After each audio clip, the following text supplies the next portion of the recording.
सूरत बकरा बिस्मिल्लाहिर्रहमानिर्रहीम। लोग अपने परवरदिगार की इबादत करो जिसने तुमको और तुमसे पहले लोगों को पैदा किया ताकि तुम उसके अजाब से बचो। जिसने तुम्हारे लिए जमीन को बिछौना और आसमान से मेंह बरसा के तुम्हारे खाने के लिए 9 अक़साम के मेवे पैदा की।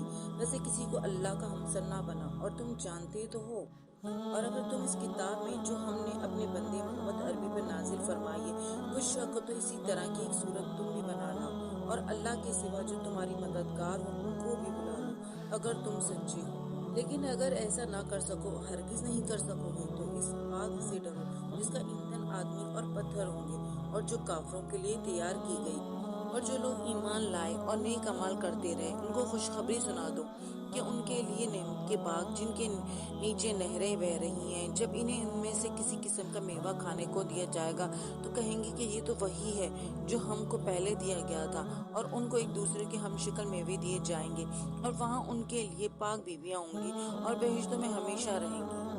अल्लाह से इस बात से आर नहीं करता कि मच्छर या उससे बढ़कर किसी चीज मिसाल मक्खी मकड़ी वगैरह की मिसाल बयान फरमाए। जो मोमिन है वो यकीन करते हैं कि उनके परवरदिगार की तरफ से सच है, और जो काफर हैं वो कहते हैं कि इसकी मिसाल से अल्लाह की मुराद ही क्या है।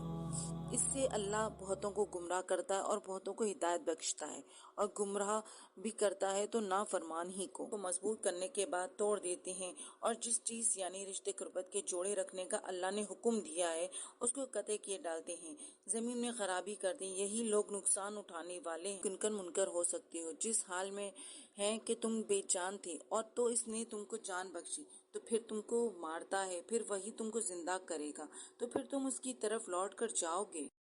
वही तो है जिसने सब चीजें जो जमीन में हैं तुम्हारे लिए पैदा की हैं।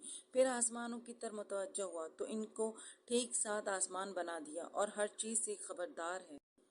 और वो वक्त याद करने के काबिल है जब तुम्हारे परवरदिगार ने फरिश्तों से फरमाया कि मैं जमीन में अपना नायब बनाने वाला हूँ। इन्होंने कहा क्या?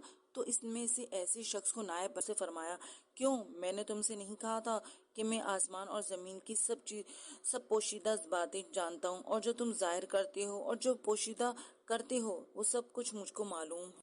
और जब हमने फरिश्तों को हुक्म दिया कि आदम के आगे सजदा करो तो वो सब सजदे में गिर पड़े, मगर शैतान ने इनकार किया और गरूर में आकर काफर बन गया। और हमने कहा कि ए आदम, तुम और तुम्हारी बीवी बेहिश्त में रहो और जहाँ से चाहो बेरोक टोक खाना खाओ पियो, लेकिन इस दरख्त के पास ना जाना, नहीं तो जालिमों में दाखिल हो जाओगे। फिर शैतान ने दोनों को वहां से बुलवाया और फिसलाया दिया, और जिस ऐश व नश्त में थे वो उससे उनको निकलवा दिया। तब अल्लाह ने हुक्म दिया कि बेश बर से चले जाओ, तुम एक दूसरे के दुश्मन हो। तुम्हारे लिए जमीन में एक वक्त तक ठिकाना है, माश मुकर्रर कर दिया गया है। फिर आदम ने अपने परवरदिगार से कुछ कलमात सीखे और माफी मांगी तो इसने उनका कसूर माफ कर दिया। बेशक वो माफ करने वाला है और साहिब रहम है। हमने फरमाया कि तुम सब यहाँ से उतर जाओ। जब तुम्हारे पास मेरी तरफ से हिदायत पहुँचे तो उसकी पैरवी करना कि जिन्होंने मेरी हिदायत की पैरवी की उनको ना कुछ खौफ होगा और ना वो गमगाह होंगे, और जिन्होंने उसको कबूल ना किया और हमारी आयतों को झुटलाया दोज़ख में जाने वाले हैं और वो हमेशा इसी में रहेंगे। ए आल याकूब, मेरा वो एहसान याद करो जो मैंने तुम पर किए थे, और इस इकरार को पूरा करो जो तुमने मुझसे किया था। इस इकरार को पूरा करोगा जो मैंने तुमसे कहा था, और मुझे से डरते रहो।